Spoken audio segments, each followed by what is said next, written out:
These are some of my thoughts regarding the future of the MCU Spider-Man.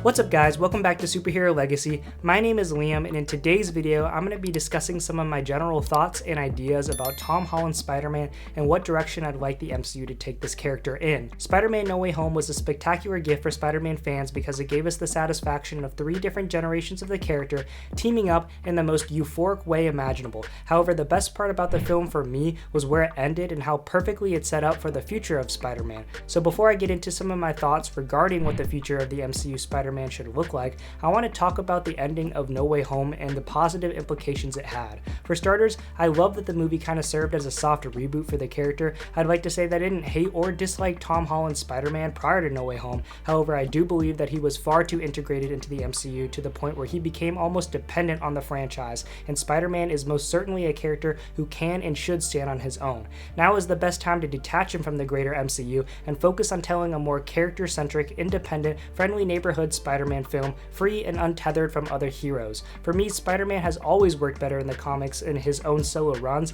and I think that's true for the movies as well. Additionally, I do think the character of Spider-Man has evolved to the point where Peter Parker's life no longer needs to suck in order for the character to be compelling, but I do think sticking with that original concept is always a safe bet. No Way Home left the character at a pretty low point. He lost his friends, his girlfriend, Aunt May, Iron Man, the Avengers. He literally has no one in his life, and on top of that, he's probably broke, depressed, and grief-stricken. He's literally set up perfectly to pursue those original Spider-Man themes and conflicts that the character is founded on. Further alluding to Spider-Man being a more independent superhero and reaching back to his more classic roots, we now have Peter donning his own lustrous blue and red comic accurate suit and using a radio to tune into local crime. He's reclaimed his secret identity, which is an incredibly important aspect of the character, and he's finally committed to his role as Spider-Man. All in all, this movie was a perfect segue from the old MCU Spider-Man and into a newer era of the character, which will hopefully be less reliant on the success of the franchise. Since the iconic "with great power comes great responsibility" arc has transpired for Tom Holland's Spider-Man, we can now begin to explore the character in previously unexplored ways, and that has me excited.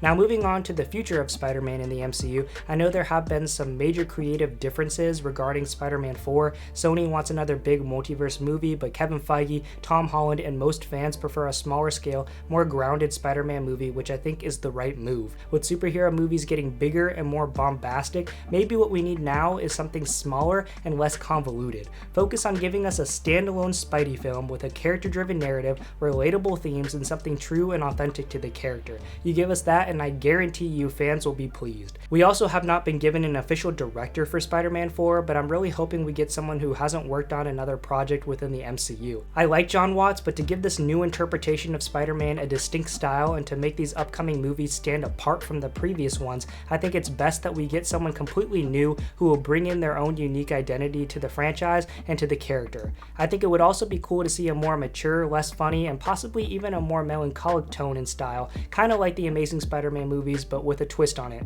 Now moving into greater detail, I do not want MJ or Ned to be in Spider-Man 4 at all. It's not that I didn't like them, but in order to feel the repercussions of No Way Home, I think Peter needs to marinate in his time alone, and I don't want them to belittle that impact by immediately reversing what they did in the last movie. This could also be a great opportunity to see another Spider-Man love interest such as Black Cat, who we haven't seen yet in live action, as well as another close friend of Peter, possibly Harry Osborn. There's also talk that Daredevil will be in Spider-Man 4, which I am not opposed to. Daredevil is a great character and he's another street-level hero who has a good dynamic with Spider-Man. Plus, I'd love to see Tom Holland and Charlie Cox interact, but I'm more leaning toward Daredevil only having a cameo or a minor role in the film instead of a buddy cop thing, just so that we still focus on Peter. As far as villains go, I'd like to see some villains who haven't had a true live action adaptation yet, such as Kraven the Hunter, Scorpion, Rhino, Prowler, Hydra Man, Hobgoblin, Mr. Negative, Molten Man, Black Tarantula, Black Cat, Tombstone, the Shocker, Chameleon, Beetle, or even Kane. I'd also like to see the MCU's interpretation of Venom since we got a tease of him in No Way Home, but they should tackle him later on and let some other villains get the spotlight.